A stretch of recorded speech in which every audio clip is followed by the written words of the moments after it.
Sounds like so we've recorded. Okay. Welcome Thank to you. my YouTube channel. Thank you, Beatrice. Yes. Today I'm so happy that at least you are here so that we can have a very beautiful conversation. And I want to welcome everybody else who is going to watch this conversation, and it might be one of the most productive conversation. So, Colin, Yes. tell us a little bit about you, where you come from, your name, and then we'll get from there. All right. My name's first of all Collins Angwenyi Orenge. And I popularly like to be known by my own people as Angwenyi Orenge. The reason is strengthened by my venture outside my home world. Back home, growing up in Nairobi, it was norm. I don't want to say it was normal, but it we were not proud to kind of like identify ourselves by our tribal origin. So ulikuwa tu mtu wa mtaa, mtu kawaida, you know. Yeah. But once you come out here, the world makes you want to go back to your roots, you know, appreciate where you come from more. So yeah, you actually know, once you are out there, you just know who you are, you know yourself, and you want to belong, you want to identify to a certain group. Yeah.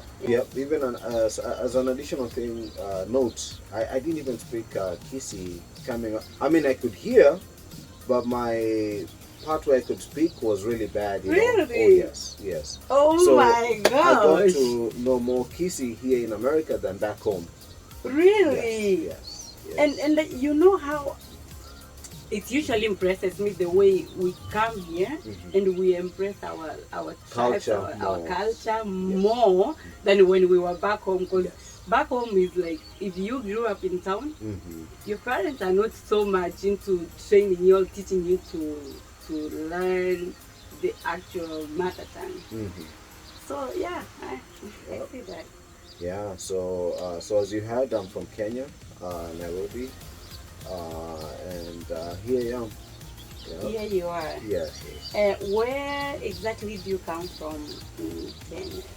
In Kenya, I was born, raised in Nairobi. I was born at Masaba Hospital in Nairobi.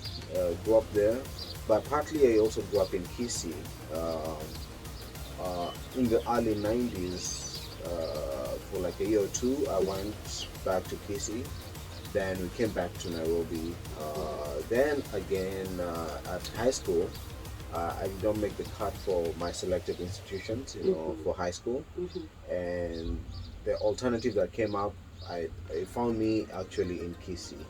So, but for those who want to know exactly where I'm from in terms of Kisii, you mean Kisii school? Yes, Kisii school. Okay. So, but other than just my hometown is South Mugirango, so that's the much. You don't even sound like one. Yes. And Kisii school is a nice school actually. Yes, beautiful. Yes, gave us good foundations. Good foundation. Yes. Oh, I'm so happy. And if I may move away from actually where you came from and stuff like that, but this channel is more into my stories, my journey to the diaspora. So I know, and most of us know what those challenges we usually pass through to come here, and everybody's story is obviously different. What was your journey like trying to come to the US? Coming to the US was never planned or premeditated. So it just happened. It wasn't a dream. It wasn't a dream. I wasn't, I had, not that I didn't know that people were coming here. My cousin, the one that hosted me, came here in 2001. At that time, I was in Form 1. So, and we never had consistent communication to build that dream up of coming to the US. So he kind of like disappeared, after 2000. We were close before that, he was like a brother to me. He grew up with us. Even when he was at the University of Nairobi, most of the time he spent was at our place.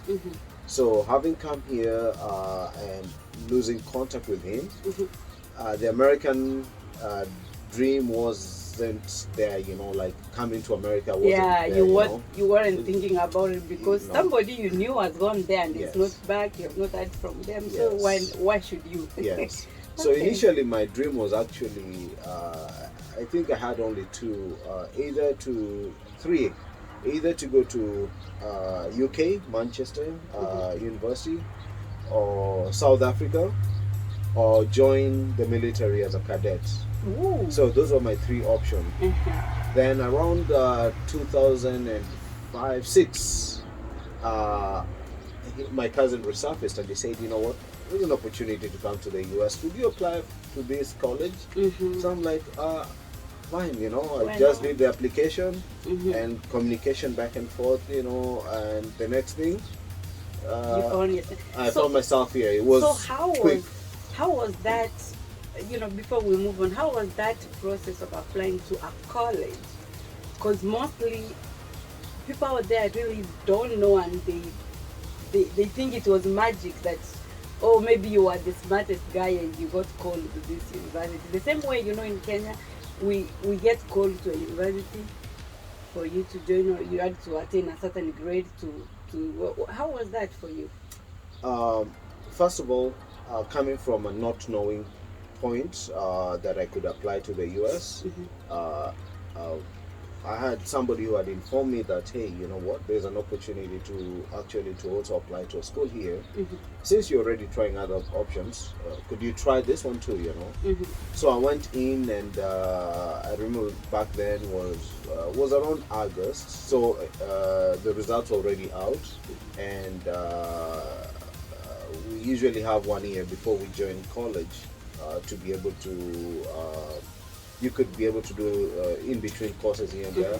Most of my friends at the time, they were taking additional classes for accounting, and I decided to give it a shot. That was around August, and at the time when I was doing my first application, it became apparent that I had missed the intake for was it fall semester. So the next available opening was in January. That was spring. So the advisor, or the person that was in touch with me on the email, they were quick to respond, and it was just like, you press this, there's a result. You do this, there's a result. What I mean by that is the first application, immediately there was an answer. And that was online? Online, Oh. nothing, That was 2008? 2006. And 6. Yes. And we didn't really know much about online stuff then. Yes. But you were somebody directed you to do that, or you at least knew something to do with online? I'm already an IT kind of like, I was kind of like involved in IT at the time. How do you put it? There was a cyber cafe that I used to hang out around. Yeah. And those guys, when you hang around people who have a little bit of information around IT, you tend to get that information absorbed. But also I had done some IT in school, so it wasn't surprisingly new. Oh, Yes, that's nice. yes. That's nice. Yes. Uh-huh. So the application was quick. The next thing was instructions. You need to do TOEFL. At the time, I don't think there was so much insistent on SAT, but I'm not sure if I did SAT. But I remember doing TOEFL. TOEFL. Yes. And which college is this? Hamline University. Okay. Yes. So you did your TOEFL. I did my TOEFL, submitted the results, and also the results from school were fresh. And at the time, I think they had just started listing our results online, so you could actually go online and pull up your information. Oh. So as an attachment, I did that, and I'm not sure, but I think they were able to pull up my information. They from do, here. yeah. I know that when an institution is like a well-known or accredited from Kenya, they are able to pull from here. Yes. Unless it's these colleges that are not really up to the grade what they want. Yes. Okay. So that was the application. So time flight. At the time I was doing my application, I was also working somehow. Wow. Yes. You were. So Yeah. so immediately after school, what happened was I had a cousin of mine who had come from India. He had graduated around I believe it was 98. 98. That's when he came back from India. At the time we were in primary school, and looking for a job back home is also a difficult thing for graduates. He ended up landing up a job at Stedman Research, and somehow through him being around us, we were also doing some of the work for him while in school. So when he would come home with a lot of paperwork, we would be there helping him fill it up, do this, Wow. So I was a little bit acquainted with the research field, and immediately after high school, I think for 3 months I was home doing manual labor, helping my mom do this. But immediately the results came out. I told mom, I want to do more stuff, I got to get out of here. I got in touch with my cousin, and my cousin was able to pull a few ropes, and I landed up a job at Stedman Research. So while also working at Stedman Research, connections came through. I ended up getting a second job at Unilever. So doing my application process for all this, I was kind of like busy filling it up and also trying to get some rest so I could be able to go to my night job at Unilever. And during the week, during the day, I'll be at Stedman doing research work. That points out something that you actually did not put all your eggs in one basket. No. You knew this could come through all night. Yes. But then you were doing your life. Your life continued. Yes. That's nice. Yeah. So the time from August to the time of me leaving Kenya went so fast. I remember the last time actually I had to go pick up my check from Unilever, which kind of like helped me in my preparations, to come to America. And just to kind of like wrap it up, so January 28th, while I'm finishing up steps, with the college, also you have to also be meeting also with the embassy to make sure the school can invite you, but you could be denied visa. Yeah, because that's the most important thing. Yes. Yeah. So going for my visa was like a shocker, once everything was done from school and the I-20 was processed and everything came through, I made an appointment at the embassy. That was in January, and it was within a span of 1 week. The week before, I had gone to the embassy, and I think the following week I was due to actually leave the country. So somehow they ended up giving me the visa, and that was on Tuesday. So on Tuesday, when I went to pick it up, they had a problem. They had actually stamped on my passport a different institution. Actually, my visa, is it visa or something? The thing they attach to your passport. No, the I-94 you get it at the port. Oh, okay. So it's a visa. So with the visa, they had given me one for a different school. I think it was in Michigan or Illinois. Okay. So I'm looking at it. I'm like, no, I'm supposed to be going to Homeline, not. Oh, they said, oh, sorry, it's a mistake. Okay, they took the passport back, told me come back the following day. So I came back, was it Thursday? Picked up. On Saturday, I was on a plane. So I got my visa on Tuesday. I had a mistake, took it back. On Thursday, I got it back. On Saturday, I was in a plane. On Sunday, I'm here. Oh, Monday, I'm in class. So, but then that means you had bought your ticket earlier? No, Before going? no. So did you get your visa, then you Then bought the bought my ticket same day? Yes. Because that's the right way to do. Yes. Because you know you don't want You to don't- get your ticket and then don't get the visa and the ticket is non-refundable. Okay, the right way to do is get your visa and then buy the ticket. Yes. Okay. Yes. So so it was like that, you know. Within a week, I'm already here. On Monday, I'm in class. Ooh. Yeah. That was Yes. quick. Yes. So and you know, you get to class, you don't have a book, you know, you don't. I mean, you have nothing, you know. So that's how it was. Yes. Yes. Wow. Yeah. So when you landed, is it the America you had imagined? No, I didn't even get to see America until summer. That's how You busy I landed was. during winter time. So you come. I came in. It was winter, and it was, I think, almost 11 at night. So I got picked up, and you know, trying to look out and see what's going on. You know, it's you don't even, you can't even tell if it's trees or You've nothing. never You know, seen snow before. no. So And then you are into this. yes, Yeah. immediately I got here. I think on Monday. My cousin took me to college. Spent almost the whole day. I can't remember if I think he picked me up, you know. But immediately after that, you know, he showed me a way to get around by myself.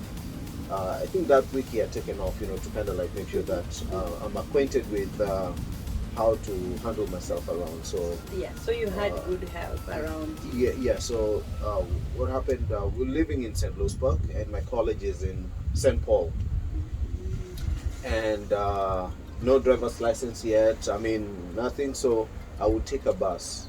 And the reason why I say that I didn't even get to know America until summer was I would take a bus around 6 in the morning, and it's dark. You don't see nothing. You get into a bus. By the time I get to college, it's almost 7:30. It's still dark. You get into class, and once you're done with your schooling, at the end of the day, around 4 or 5, it's dark again. So you don't even get to look outside, you know, and you don't even get to learn much just from the window, you know, of the school, you know, looking outside. You know, it's a small area. Did anything cross your mind at that point that I don't know if coming here was the right decision? No. Because you are not really having anything outside, just going to school during dark hours. It was how do I put it? It was a new experience, you know. You couldn't really tell if it's a bad or a good one.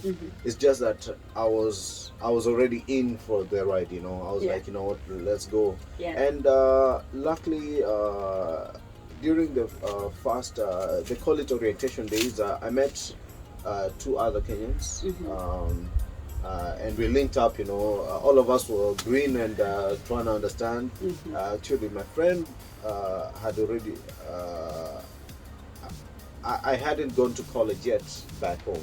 My friend was I think was a second year or third year in from Moi University, you know. So we meet here, all of us. We're starting from zero. And the third one was a lady. I think she was doing her masters, but also she was new too. So we bundled up, and that group kind of like helped inform our decisions, and we would be like, okay, you know, what's the next step, you know. Coming in as a student wasn't easy, so initially living from back home, the school was quite helpful. They were able to actually include in the invitation package the ability for us to work, and on top of the scholarship. So really, so I came in on a scholarship, but also I was allowed to work. So talk to us about that, because those are rare occasions whereby you can be able to know that you are going to be able to work in the US before coming. Does that come with all colleges, No, other colleges? you know. They could have those programs. I'm not sure, but I think at the time the institution that I came through was trying to increase their footprint on diversity. Diversity, yeah. So they had incentives and programs to be able to lure in students from all over the world. For them, at this point in time, when I look back, it, it, it did look good on their portfolio when they showed that they have students from Kenya, Uganda, you know, from all over the world. So they had those. They had an incentive to. That was a bring nice incentive. And it was just by luck, you know, you apply and you find that they are on the other side. They are willing to, you know, They are willing to bring you in. To also let you work Yes. while you are here. Yes. Because as we know that you know, students when coming here as a student, it's not a guarantee. It's not. It's not. And remember, one of the requirements they look at the embassy is that are you able to support yourself? I mean, let's be honest with each other. Very few people are able to. I mean, how many cows or land are you going to sell to be able to finance your schooling through that? You know. Yes. And most people don't have access to that. Yeah. So. Being included in that package was also a miscalculation on my side. From back home, not understanding the numbers and the circumstances of that, Yeah. it looked that I could be able to sustain myself, but it wasn't. It was a good opportunity to be allowed to work, which opened up avenues to other opportunities. But just because when they say they allow you to work, it's not like you're going to be making a lot of money. No. Yeah. They only allow you 20 hours a week. Is it a week or a week? I suppose It's week. a week. It's 20 a week. hours a week. Yes. And those 20 hours a week are not a guarantee that you'll get all of them. So And the 20 hours, did those hours have to be in school, or Now- you could do it outside? no, now it has to be in school. Yeah. If it's outside school, it has to be related to your course, which brings in a more scrutiny, you know, when applying for additional documentations to allow you to work. One of the documents is Social Security. So if you happen to have gotten a job outside school, they would need to find out which job, what's your position, and how many hours you're going to be working. It's more scrutiny. So the best option at the time, given that, remember I wasn't by myself, we were a team of three. Yeah. And the team of three also do, I have my cousin, they do have relatives, you know, the connections. relatives. So that collective information, when you put it together, the best option was to actually work in school. So the first job that I did was cleaning dishes. Quick, you know, but then I think I was making probably 9 or 12, at most 12 hours a week. Yeah. So, and that's only on a Saturday, Sunday. The rest of the week, everybody's You're in fighting. school. Yeah, the rest of the week, even people are fighting for those positions. Yeah. You could go work after 4, because classes end up at around 3 or 4. Before I even go home, because from 4 all the way till morning again, I have nothing. So those are free hours. I could actually do something, but finding a job during the week was tough. So only weekends I would work, you know. I think the first paycheck was almost $50 or $52, you know. And all of that, I had to purchase a bus card. so that you can keep going so to I could be school. able to make it back and Yeah. forth. And remember, I haven't factored in my rental of where I'm living. So I was lucky enough to have a relative cover me, you know, provide me a place to stay for the first 3-4 months, you know. And I remember not knowing anything until summer. So when summer came through, I would find that the sun would go down around 9 o'clock. So when you leave school at 4, you start realizing, wow, you know, and that's the time when everything is blooming, you know. The leaves are coming out, you know, it's beautiful outside. Yeah. Wow. So I was like, damn, is this America, you know? Yeah. Um, and coming as a student is a challenging thing as I go back. Because remember, you're not allowed to work unless you have authorization to work. And given that I was already kind of like allowed to work, didn't mean that I was allowed to work. Yeah. Yes. It's not it's not purely 100% you Open. can work open You know, anywhere go and work. outside. No. You are restricted to being able to work in college in Yes. certain hours. Certain hours. Yeah. So It wasn't supporting you fully. it wasn't in terms supporting, of your, struggling. even your base living. Yes, yes. So then summer comes around and no classes, nothing to do. Remember even the job that I had over summer, since school is kind of like on recess, very few students are going in, or you have the jobs available even to work in the kitchen are available when the school is fully loaded, you know, during fall and spring. Yeah. Summer, they have light classes and nobody lives on campus. So the kitchen department is closed over summer and open during main terms, fall and spring. So summer comes around and we're looking around. I'm not even aware of the surroundings. So my cousin goes out and looks for a job for me outside school, and those kind of jobs, you know, they pay under the table, and that was now my how do you call it? My access now to America. You know, I started working there. Still doing the same basic stuff, you know, cleaning up, sweeping the floor, and it didn't take that long before the owner noticed that I was kind of like quick to understand some of the things, you know, within the business environment. Um, they were doing money transfer services, they were doing phone cards, and they found me to be intuitive, you know, very quick at understanding customers and what they need. And the girl was like, you know, Collins, come, can you do this? I started doing the MoneyGram transaction stuff, and we started rocking it. You know, before long, I was running the show. You know, opening up the place, running the business after around 4, and that kind of like now took me away from the school environment. At the beginning of fall, it comes around and I discovered that even the, how do you call it, the scholarship was partial, wasn't full. With the partial scholarship, my tuition fees was around $12,000 per semester. Now then, let's see how you progressed to actually being who you are.